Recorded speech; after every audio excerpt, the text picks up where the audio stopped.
तो ये हमारा पार्ट नंबर 3 है। इसके अंदर हम लोग मैक्सवेल की थर्ड इक्वेशन को डिस्कस करेंगे, जो कि है curl of electric field is equal to negative of magnetic field का partial differentiation with respect to time. ठीक है, पिछले वाले दोनों मैक्सवेल इक्वेशंस को प्रूव करने के लिए, उनको ड्राइव करने के लिए हम लोगों ने जो गस लॉ का सहारा लिया था। ठीक है, गस लाइन इलेक्ट्रोस्टैटिक्स और गस लाइन मैग्नेटोस्टैटिक्स का हम लोगों ने सहारा लिया था। इस वाली मैक्सवेल इक्वेशन को प्रूव करने के लिए हम लोग फैराडे लॉ का साथ लेंगे। ठीक है, फैराडे लॉ की मदद से हम लोग इसको फैराडे लॉ की मदद से हम लोग इसको प्रूव करेंगे। तो देखो जल्दी से हम लोग इसको प्रूव करते हैं। According to Faraday law, according to Faraday नियम के अनुसार, फैराडे नियम के अनुसार क्या होगा, देखो डेल क्रॉस फैराडे क्या कहता है, फैराडे कहता है कि EMF induced EMF is equal to negative of rate of change of magnetic flux with respect to time, है ना। कि फैराडे ने क्या बताया था कि जब आप लोगों का मैग्नेटिक फ्लक्स टाइम के साथ साथ चेंज होगा तो एक ईएमएफ इंड्यूस होगा, और उस ईएमएफ का मैग्नीट्यूड जो होगा ना, ईएमएफ का मैग्नीट्यूड जो होगा वो बराबर होगा negative of rate of change of magnetic flux with respect to time. ठीक है, ये होगा उसका formula, rate of change of magnetic flux partial differentiation of phi with respect to time. ठीक है, अब आप सबको पता है भैया मैग्नेटिक फ्लक्स को हम लोग डॉट प्रोडक्ट के रूप में डिफाइन करते थे। ठीक है, मैग्नेटिक फ्लक्स में B define as the dot product of magnetic field with area B dot DS. ठीक है, मैग्नेटिक फ्लक्स यही होता था। प्रैक्टिकली उसका मतलब ये होता था कि कितनी number of magnetic field lines एक यूनिट एरिया को परपेंडिकुलरली क्रॉस कर रही हैं। वो हम लोग मैग्नेटिक फ्लक्स को हम लोग और डीपली पढ़ेंगे यूनिट सेकंड के अंदर। फिलहाल ये समझिए कि ईएमएफ किसके बराबर होता है, minus of partial differentiation of magnetic flux with respect to time, और मैग्नेटिक फ्लक्स आप लोगों का किसके बराबर होता है, integration of B dot D S के बराबर। अब फैराडे लॉ में हम लोग फाई की जगह इस वैल्यू को पुट कर देंगे, तो नाउ अब हमारा जो ईएमएफ है वो किसके बराबर आ जाएगा, minus of partial differentiation with respect to time integration S B dot D S.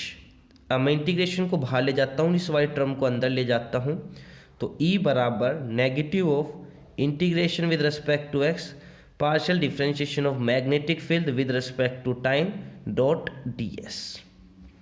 यहाँ तक का सभी को समझ में आ गया, क्लियर है, कोई प्रॉब्लम है तो बताओ, नहीं है। अब देखो,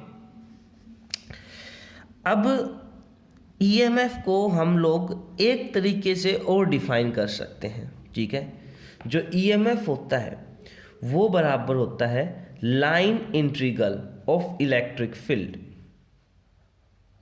ठीक है, इलेक्ट्रिक फील्ड का लाइन इंटीग्रेशन भी ईएमएफ हमें प्रोवाइड करता है। ठीक है, ईएमएफ किसके बराबर भी होता है, line integral of electric field E dot D L का इंटीग्रेशन, इसके बराबर भी हमारा ईएमएफ होता है। अब एक तो हमारे पास ये इक्वेशन है और एक हमारे पास ये इक्वेशन है कि ईएमएफ जो है वो इस वाले टर्म के बराबर आ रहा है और ईएमएफ लाइन इंटीग्रल के बराबर भी होता है। ठीक है, EMF is also equal to line integral of electric field, electric field के लाइन इंटीग्रल के बराबर भी होता है। पता है ना आप लोगों को ये बात। तो ये दोनों इक्वेशन सब बराबर आ जाएंगी। तो नाउ अब क्या होगा कि integration E dot D L बराबर होगा minus of integration S partial differentiation of magnetic field with respect to time dot D S. अब यहाँ पे हम लोग यूज करेंगे स्टोक्स थ्योरम का। ठीक है, अकॉर्डिंग टू स्टोक्स थ्योरम। अब ये स्टोक्स थ्योरम क्या होती है इसके बारे में हल्का सा समझेंगे। हालांकि इसका डेरिवेशन यूनिट फर्स्ट के अंदर है अब इसके बारे में थोड़ा समझ लो। जैसे कि डाइवर्जेंस थ्योरम हमारी सरफेस इंटीग्रल को वॉल्यूम इंटीग्रल में बदलती थी, उसी तरीके से, और वाइस वर्सा, उसी तरीके से स्टोक्स थ्योरम लाइन इंटीग्रल को सरफेस इंटीग्रल में बदलती है एंड वाइस वर्सा। कैसे होता है, क्या रिलेशन होता है कि किसी भी क्वांटिटी का लाइन इंटीग्रल उस क्वांटिटी के कर्ल का सरफेस इंटीग्रल के बराबर होता है। ठीक है, किसी भी क्वांटिटी का लाइन इंटीग्रल उस क्वांटिटी के कर्ल का सरफेस इंटीग्रल के बराबर होता है। इसके अंदर मैं यही करूँगा, मेरे पास लाइन इंटीग्रल दे रखा है, मैं इसको सरफेस इंटीग्रल में लेके आना चाहूँगा तो मैं इस क्वांटिटी का कर्ल ले लूँगा। कर्ल क्या होता है, व्हाट इज कर्ल? कर्ल का मतलब क्या होता है? कर्ल होता है आप लोगों का cross product of divergence and the quantity. ये मैंने लिया, डॉट डीएल बराबर minus partial differentiation of S, sorry divergence नहीं है ये, वो है del operator, partial differentiation of magnetic field with respect to time dot D S, sorry यहाँ पे डी एस हो जाएगा। दोनों तरफ सरफेस इंटीग्रल है, दोनों बराबर है, तो मतलब दोनों फिजिकल क्वांटिटी को हम लोग इक्वल ले सकते हैं। तो ये जो दो क्वांटिटीज हैं ये दोनों बराबर हैं, डेल क्रॉस ई बराबर माइनस ऑफ मैग्नेटिक फील्ड बराबर टी। या फिर आप लोग ऐसे ना करें, आप लोग क्या करें, आप लोग इस वाले इंटीग्रल को इधर लेके जाएं तो क्या होगा, एक ही मैं इंटीग्रेशन ले लूँ दोनों के लिए क्योंकि दोनों को एस के रिस्पेक्ट में ही करना है। तो देखो इस वाले इंटीग्रल को जब मैं यहाँ पे लेके जाऊंगा तो क्या हो जाएगा,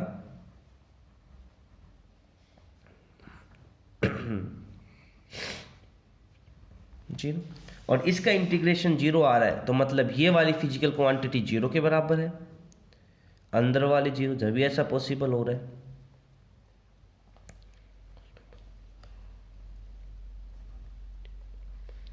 क्लियर? अगर ऐसा होना है तो इस वाले फैक्टर को जब मैं इधर लेके जाऊंगा तो हमारा डेल क्रॉस ई किसके बराबर आ जाएगा,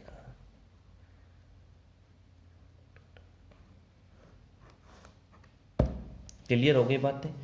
तो ये था इसका डेरिवेशन, फेराडे लॉ से हम लोग को इसको ड्राइव कर सकते हैं। अब हम लोग उसकी वही दो बातें लाइन इसके इंटीग्रल फॉर्म पढ़ते हैं और इसी चीज़ की हम लोग फिर वो पढ़ते हैं फिजिकल सिग्निफिकेंस। तो इसके इंटीग्रल फॉर्म देखें एक बार, बहुत इजी है, कुछ हार्ड नहीं है। क्या था हमारे पास, इक्वेशन थी हमारे पास डेल क्रॉस ई बराबर है minus of partial differentiation of magnetic field बराबर टी। हम लोग इसकी कौन सी फॉर्म चेक कर रहे हैं, इंटीग्रल फॉर्म। ठीक है, दोनों तरफ हम लोगों ने क्या, कुछ नहीं किया, हम लोगों ने बस इंटीग्रेशन किया है दोनों तरफ with respect to DL, surface integral हम लोगों ने किया है। ठीक है, ओके। अब हम लोग वही करेंगे जो हम लोग प्रीवियस क्लासेस में करते हैं।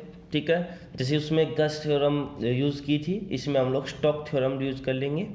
तो यूजिंग स्टोक थ्योरम, अब स्टोक थ्योरम मैंने अभी बताया था कि जो स्टोक थ्योरम जो होती है उसके दो काम होते हैं। एक तो ये आप लोगों की सॉरी, एक तो ये आप लोगों के लाइन इंटीग्रल को सरफेस इंटीग्रल में बदलती है या सरफेस इंटीग्रल को लाइन इंटीग्रल में चेंज कर देती है। तो हम लोगों ने यही किया कि हम लोग सरफेस इंटीग्रल को लाइन इंटीग्रल में चेंज करेंगे, तो ये हो जाएगा electrical field dot D L बराबर, ये हमारा ऐसे कैसे रहेगा, minus of partial differentiation of magnetic field with respect to time dot D H.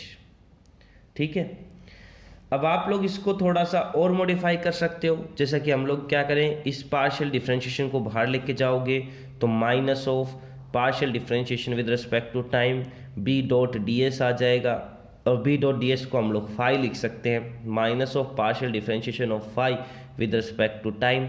E dot D L को हम लोगों ने ई एम एफ के बराबर माना था, तो हमारा फिर से वही जो हम लोग लेके चले थे Faraday law, E M F partial differentiation with respect to time, वो आ जाएगा।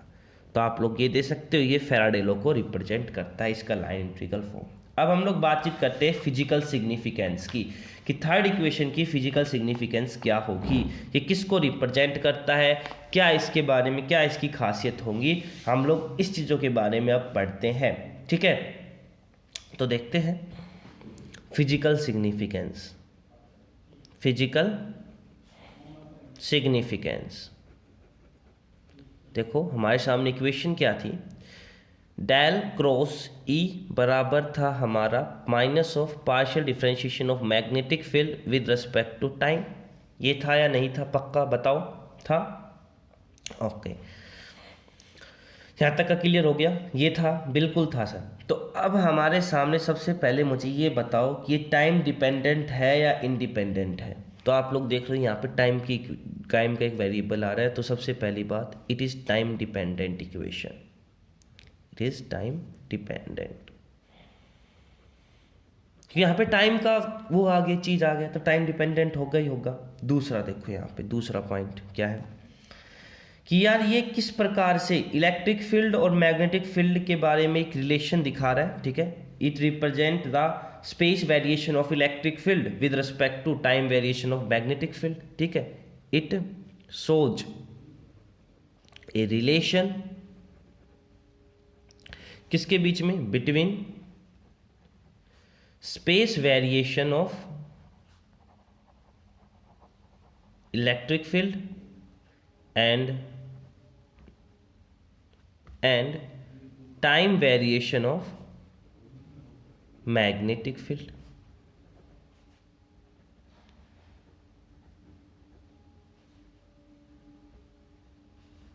स्पेलिंग के लिए थोड़ी सी माफ़ी चाहेंगे, ठीक है। MAG क्या होती है, TIC होती है, मैग्नेटिक, सॉरी मैग्नेटिक फील्ड के लिए।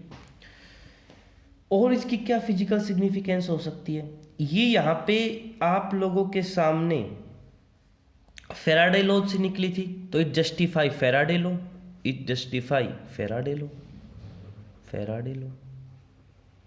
और देखो यहाँ पे एक नेगेटिव साइन आ रहा है, ये नेगेटिव साइन लेंज़ेस लॉ को प्रूव करता है। It justify the negative sign, negative sign justify Lenz's law, ठीक है।